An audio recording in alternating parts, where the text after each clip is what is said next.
Shalom para sahabat insani yang dikasihi Tuhan. Selamat berjumpa kembali melalui channel Renungan Rohani Insani. Inspirasi Sabda Allah hari ini, Selasa 30 Maret 2021 dalam Pekan Suci bersama Pastor Carolus Patampang. Selamat mendengarkan. Sobat insani yang terkasih, selamat pagi. Pada hari ini kita akan bersama-sama lagi merenungkan sabda Tuhan. Kita awali renungan kita pagi hari ini dengan bersama-sama berdoa. Dalam nama Bapa dan Putra dan Roh Kudus. Amin. Syukur kepadamu, ya Allah, tempat kami berlindung, dan kami bersyukur, berterima kasih untuk berkat-Mu di hari ini. Biarkanlah sabdamu menjadi terang bagi hidup kami, dan kekuatan firman-Mu menjadi penopang perjuangan kami. Dengan pengantaran Kristus Tuhan kami. Amin. Tuhan bersamamu dan bersama rohmu. Inilah Injil Yesus Kristus menurut Yohanes. Dimuliakanlah Tuhan.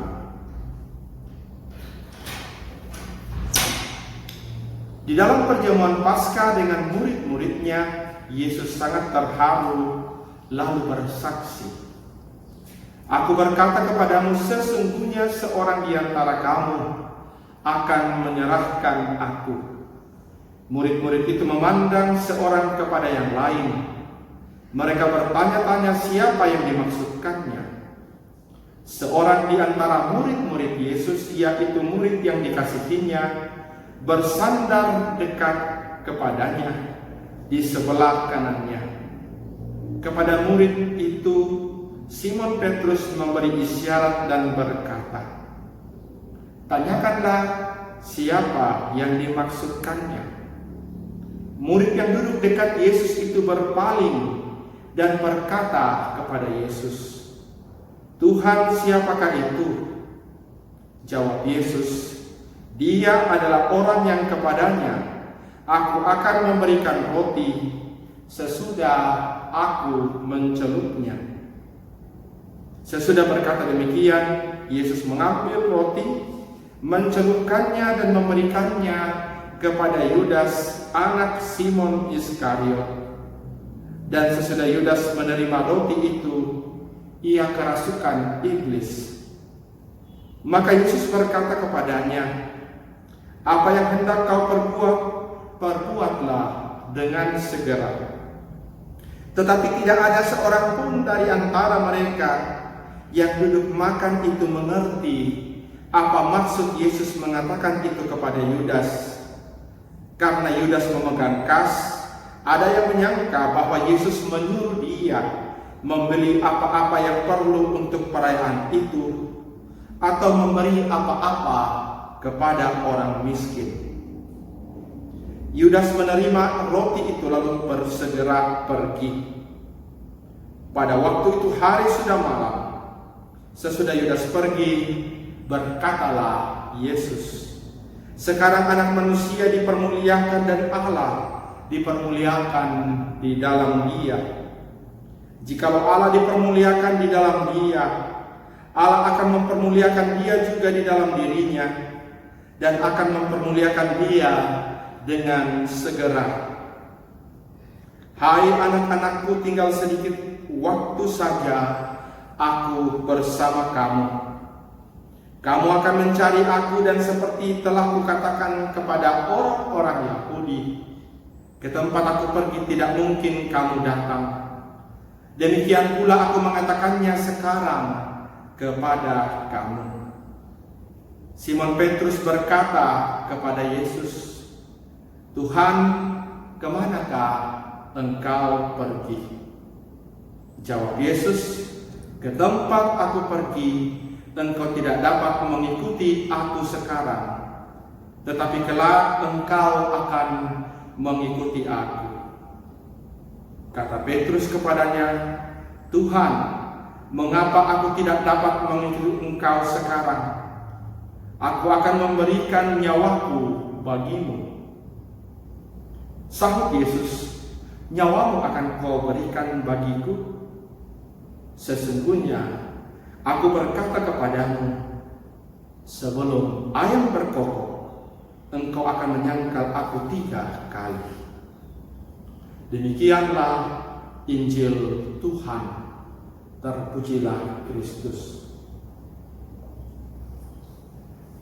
Sobat Insani yang terkasih, pernahkah Anda mengalami bahwa ketika Anda sudah mengetahui sesuatu akan terjadi pada diri Anda, muncul pergulatan batin untuk terus melanjutkan hal tersebut, atau Anda harus segera berhenti? Pergulatan batin seperti inilah yang dialami oleh Tuhan Yesus pada Injil yang baru saja kita dengarkan. Pertama, Yesus sudah tahu bahwa Ia akan menderita, wafat dan dimakamkan. Yang kedua, Dia tahu dari penjelasan kitab suci tadi bahwa ada dari salah satu muridnya yang akan menyerahkan Dia, mengkhianati Dia. Dan yang ketiga, ada dari murid yang Ia kasihi yang akan menyangkal Dia. Kita bisa membayangkan, merasakan bagaimana suasana hati Tuhan Yesus dalam situasi seperti itu. Ia tahu ajalnya sudah semakin dekat, dan itu disebabkan oleh orang yang paling dekat dengan dirinya. Tetapi apa yang terjadi? Tuhan Yesus tetap menjalani perutusan yang diberikan kepadanya. Ia tidak marah kepada Yudas. Ia mengingatkan Pak Petrus akan apa yang terjadi, dan ia menyongsong kematiannya yang sangat menyedihkan. Saudara-saudariku, sobat insani yang terkasih, hidup ini penuh dengan pergulatan batin. Dan kadang-kala dalam pergulatan batin itu, rasa-rasanya kita ingin menyerah, karena kita takut menghadapi kenyataan yang terjadi. Pada hari Minggu yang lalu, kita menemukan peristiwa yang begitu menyayat hati kita, yang mungkin akan menimbulkan pergulatan batin bagi kita, ketakutan baru bagi kita. Beranikah kita mengikuti perayaan lanjutan pekan suci ini dengan tetap datang ke gereja? Atau pergulatan batin untuk melihat secara negatif orang-orang di sekitar kita akibat peristiwa itu, dengan cara menghakimi mereka akibat perbuatan orang lain. Tetapi marilah kita meneladani sikap Tuhan Yesus yang menyongsong maut dengan kepala tegak. Marilah kita hadapi kenyataan hidup ini dengan sikap penuh percaya bahwa Allah itu tetap beserta dengan kita, terlebih di masa-masa yang sulit ini. Marilah kita tetap mempertahankan kekasih iman Katolik kita,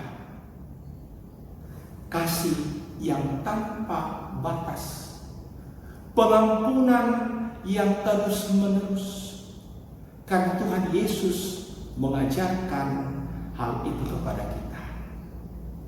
Dan marilah saudara-saudari yang terkasih, kita mempersiapkan diri memasuki Trihari Suci dengan hati yang lapang, hati yang damai,